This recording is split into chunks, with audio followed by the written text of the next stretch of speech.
hasil kinerja anggota kami terkait dengan adanya peristiwa pembunuhan dan atau penganiayaan berat yang mengakibatkan korban meninggal dunia dan atau pencurian dengan kekerasan yang mengakibatkan korban meninggal dunia dan atau pencurian dengan pemberatan.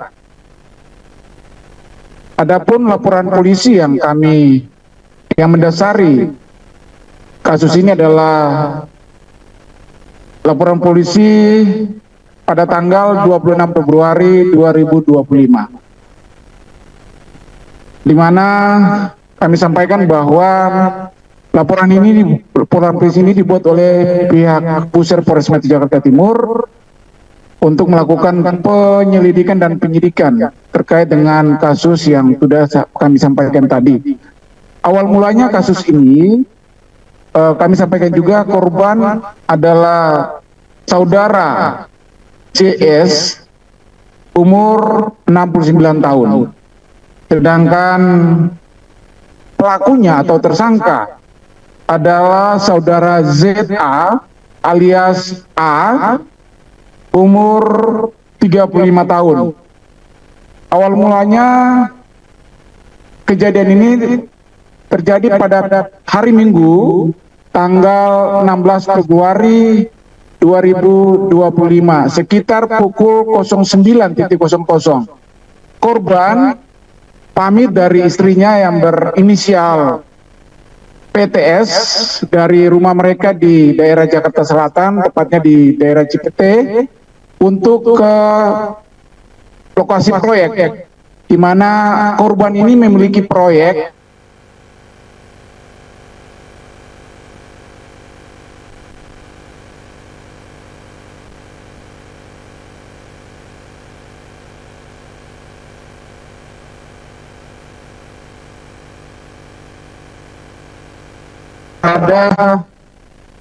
hampir jam 10, korban sudah berada di sekitar TKP di Jalan Pemuda Rawamangun.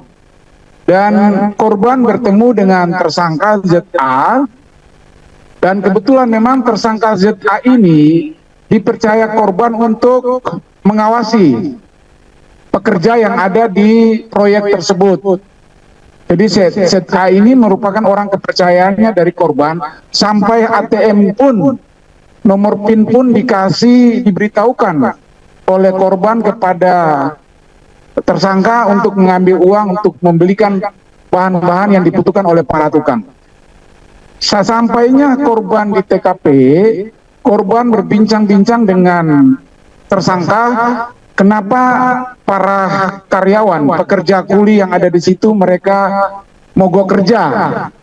Bercerita panjang dan juga ada barang-barang yang hilang seperti pahat, beton, dan lain-lainnya hilang, sehingga korban berinisiatif untuk mengajak tersangka ke polisi untuk melapor kejadian pencurian tersebut. Namun tersangka menolak untuk pergi ke polisi dengan catatan apabila korban membayar gajinya sebulan sebesar Rp900.000. Pada saat itu korban berargumentasi dengan tersangka dan terus mengajak tersangka untuk ke pihak kepolisian untuk melapor keadaan yang terjadi di proyek tersebut. Dan selanjutnya tetap tersangka menolak dan akhirnya korban naik pitam dan menggampar atau memukul tersangka satu kali kena bagian pipinya, dan yang kedua kali mau dipukul ditangkis oleh tersangka dan akhirnya korban terpeleset dan jatuh. Setelah korban ini jatuh, korban berdiri dan mengeluarkan kata-kata kotor kepada tersangka bahwa kamu adalah karyawan saya, kamu lain-lainnya. Sehingga dan korban juga berusaha untuk mau memukul lagi tersangka, dan tersangka berusaha untuk menghindar dari korban dan akhirnya terjadi dorongan oleh tersangka dan yang menyebabkan korban terjatuh. Nah, disitulah yang mengakibatkan korban tidak bergerak dari tanggal 16 sekitar jam 10 pagi.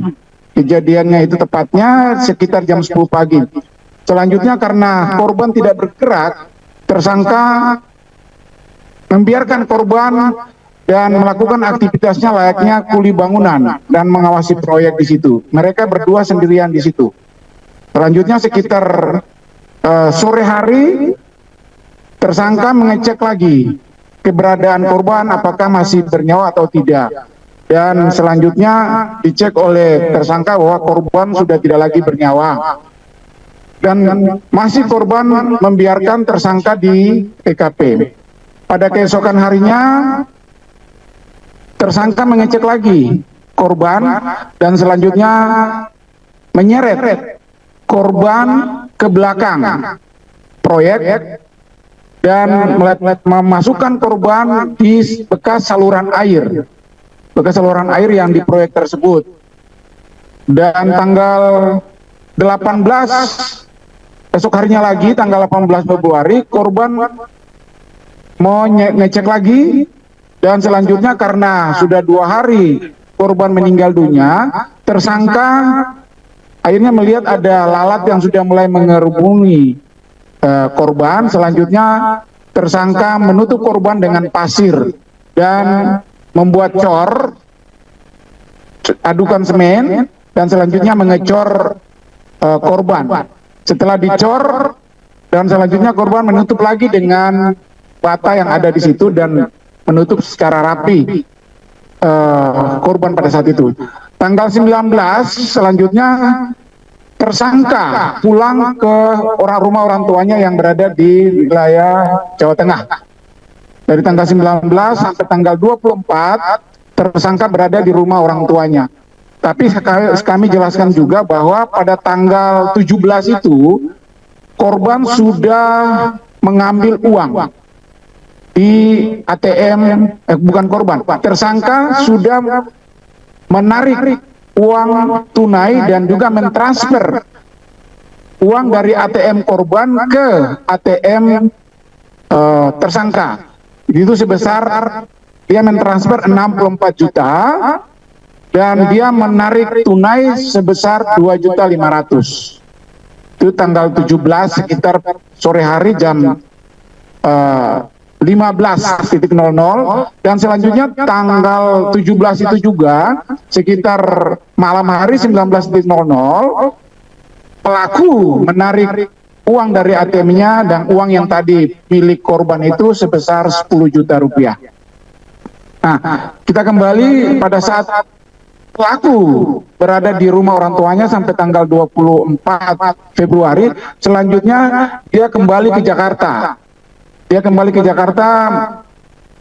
Seakan-akan dia masih mau melakukan kerjaannya sebagai kuli bangunan di proyek tersebut. Dan tanggal 25 korban tiba di Jakarta dan tiba di proyek, bersih-bersihkan proyek sebentar, dan selanjutnya tanggal 26 penyelidik Polres Metro Jakarta Timur berkoordinasi dengan pelapor, karena pada awalnya pelapor dalam hal ini adalah istri dari korban yang berinisial PTS tadi. Pada tanggal 23 Februari sudah melapor ke Polres Metro Jakarta Timur terkait dengan hilangnya suaminya, karena dia merasa bahwa suaminya berangkat dari tanggal 16 sampai tanggal 23 itu tidak ada lagi komunikasi, HP-nya dimatikan, sehingga tanggal 23 istrinya ini melapor ke pihak kepolisian Polres Metro Jakarta Timur.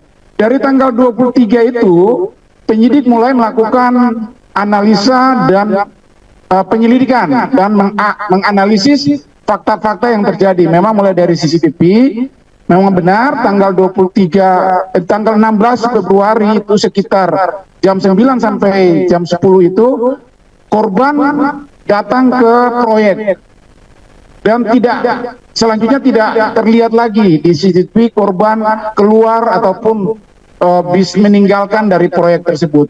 Nah, dari situlah penyidik mulai melakukan analisa dan mencurigai orang yang berada di dalam TKP itu, dan ternyata memang hanya satu orang yang berada di TKP, yaitu tersangka dalam hal ini adalah berinisial ZA. Selanjutnya para penyidik melakukan pemancingan dan mengecek keberadaan yang bersangkutan, dan kebetulan pada tanggal 26 tersebut si tersangka menghidupkan HP korban dan mau datang ke rumahnya istri korban untuk mengecek dan mau meminta bahan terkait dengan ada pekerjaan. Dari situlah mulai dilakukan penyidikan dan dilakukan penangkapan. Saat ini korban sudah sudah digali, kami bekerja sama dengan pihak terkait untuk cornya diangkat dan korban ditemukan, dan sekarang ini korban berada di Rumah Sakit Polri untuk dilakukan otopsi. Selanjutnya pasal yang dipersangkakan yaitu pasal 338 KUHP dan atau pasal 351 ayat 3 KUHP dan atau pasal 365 ayat 3 KUHP dan atau pasal 363 KUHP. Ancaman pidananya tertinggi adalah 15 tahun penjara dan terendah adalah 7 tahun penjara.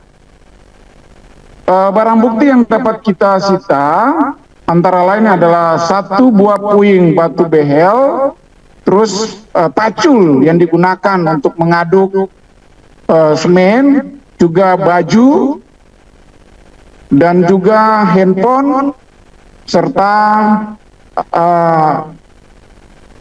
ATM milik korban, dan juga CCTV yang kami dalam proses penyitaan. Mungkin itu yang dapat kami sampaikan. Mungkin ada pertanyaan dari rekan-rekan sekalian. Selamat siang, Pak. Ya. Saya Rama dari Wartawan Harian Kompas. Ini ingin menanyakan untuk elaborasi saja terkait kenapa si korban ini sudah berapa lama korban tersangka ini bekerja dengan korban? Kan sudah sampai memberikan PIN dan dan rekening ya. Untuk bisa ini sudah berapa lama si tersangka ini bekerja dengan korban? Kalau dilihat dari kepercayaannya kayaknya sudah lama. Itu yang pertama. Yang kedua, tadi katanya ada mogok kerja ya Pak ya, mogok kerja dari pegawai-pegawai atau tukang-tukang yang lain. Itu alasannya kenapa? Apakah memang karena gajinya juga tidak dibayar atau seperti apa? Dari melihat dari jumlah uangnya kayaknya tidak mungkin. Apakah mungkin ada penggelapan dari tersangka sendiri? Terus yang ketiga Pak, waktu kembali lagi ke Jakarta ke rumah istrinya, apakah tersangka masih istilahnya pura-pura nggak tahu ya, atau misalnya tidak ada komunikasi lebih lanjut dengan istrinya sehingga dia memberanikan diri datang ke istrinya untuk meminta bahan bangunan? Terima kasih. Ya, terima kasih. Kami jawab yang pertama bahwa tersangka mulai kerja bersama dengan korban itu sejak tahun 2023. Dari situlah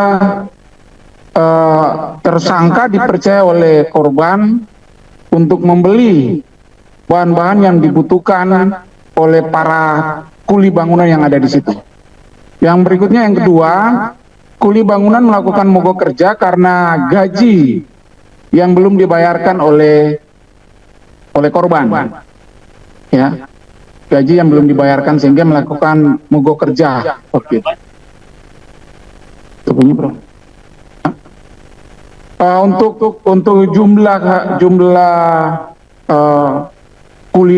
kuli bangunan itu masih dalam pengecekan lebih lanjut ya. Berikutnya terkait dengan keberadaan yang bersangkutan ke rumah istri daripada korban, dalam hal ini bahwa dia berpura-pura seakan-akan dia tidak tahu menahu terkait dengan keberadaan suaminya. Ya. Keberadaan dari suami daripada istri tersebut atau dalam hal ini korban. Jadi dia berpura-pura dia tidak mau ada kecurigaan dari istri korban. Istri korban dengan HP milik korban atau HP milik ZA, Pak? Jadi dia datang ke rumah korban untuk mau memperbaiki tower Seakan-akan dia mau mendatangkan tukang untuk membantu istri korban lah ya di daerah daerah Cipete, seperti itu.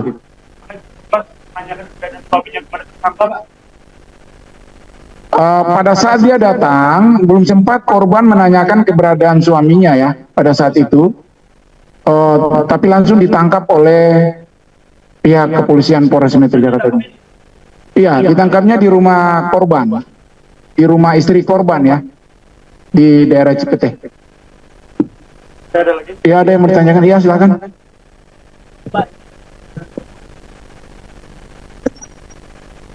Tes. Izin Pak Faudi dari detik.com. Izin mau menegaskan lagi terkait motif dari tersangka apa? Apakah memang benar karena kecewaan tadi belum dibayar? Kemudian tadi sempat menarik uang dari korban, itu uangnya dipakai untuk apa aja ya Pak dari tersangka ini? Dan kemudian saat melakukan pengecoran dengan korban itu si tersangka terinspirasi dari apa gitu Pak? Atau memang dia spontan saja atau seperti apa? Terima kasih. Iya, terima kasih. Yang pertama terkait dengan motif daripada pembunuhan. Yang pertama motifnya adalah sakit hati karena korban ditampar oleh pelaku ditampar oleh korban sehingga pelaku sakit hati dan spontan yang bersangkutan melakukan penganiayaan ataupun pembunuhan. Berikutnya terkait dengan pencurian yang dilakukan oleh korban, uang yang ditransfer sebesar 64 juta dan 2,5 juta yang diambil cash. Dan selanjutnya kan sekitar jam 19.00 itu si pelaku juga mengeluarkan uang sebesar 10 juta. Uang itu dipakai untuk keperluan pelaku, dia pulang ke rumah orang tuanya di daerah Jawa Tengah dan keperluan sehari-hari. Berikutnya terkait dengan apa yang satu terakhir? Terkait dengan tindakan dia mengecor korban itu adalah tindakan spontanitas karena yang korban sudah dikerumuni oleh lalat-lalat. Karena dia sudah pastikan bahwa korban meninggal dunia, dia kan awalnya dia seret dulu dari tanggal 16 itu dia seret. Sore hari dia sudah seret ke belakang dan diletakkan di daerah di selokan air, bekas selokan air. Setelah tanggal 18 itulah dia mulai melihat bahwa sudah mulai dikerumuni oleh lalat-lalat sehingga mulai bau, sehingga dia spontanitas, dia tutup dengan pasir dan selanjutnya dia membuat adukan cor dan melakukan pengecoran terhadap keberadaan mayat itu sendiri atau korban itu sendiri. Ada lagi yang bertanyakan, Mas? Terima kasih, selamat siang. Saya Rapolo dari Media Nasional.id. Ini luar biasa nih kinerja Polres Jakarta Timur ya. Pelaporan itu orang hilang tanggal 23 Februari dan tersangka ditangkap tanggal berapa? 26. Itu yang nangkap siapa Pak? Kenapa? Yang nangkap itu siapa? Pihak Polres Metro Jakarta Timur. Langsung atau ada orang lain yang menyerahkan? Tidak. Hasil penyelidikan dan analisa serta ada teknik-teknik penangkapan penyelidikannya dan Polres Metro Jakarta Timur, Buser Polres Metro Jakarta Timur melakukan penangkapan di keberadaannya di tepat di rumah korban. Rumah korban ya Pak. Tanggal 26 ya Pak. 3 hari dari laporan orang hilang ya Pak ya? Iya. Baik Pak. Berarti kita berkembangan kinerja Polri cepat ya dalam menangani kasus ini. Dan ada nggak kemungkinan tersangka lain Pak? Jadi sementara ini masih pendalaman ya. Karena sementara yang tertera dan hasil analisa yang di TKP masih terlihat hanya tersangka dan korban di TKP. Hasil analisa CCTV. Baik, terima kasih Pak. Thank you.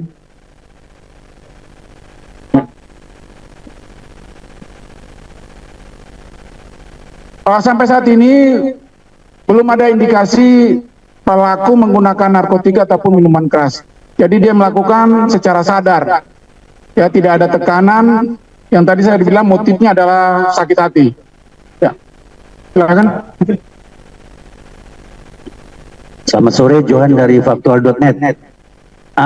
Komandan, apakah ada motif lain atau ada pengembangan berikutnya?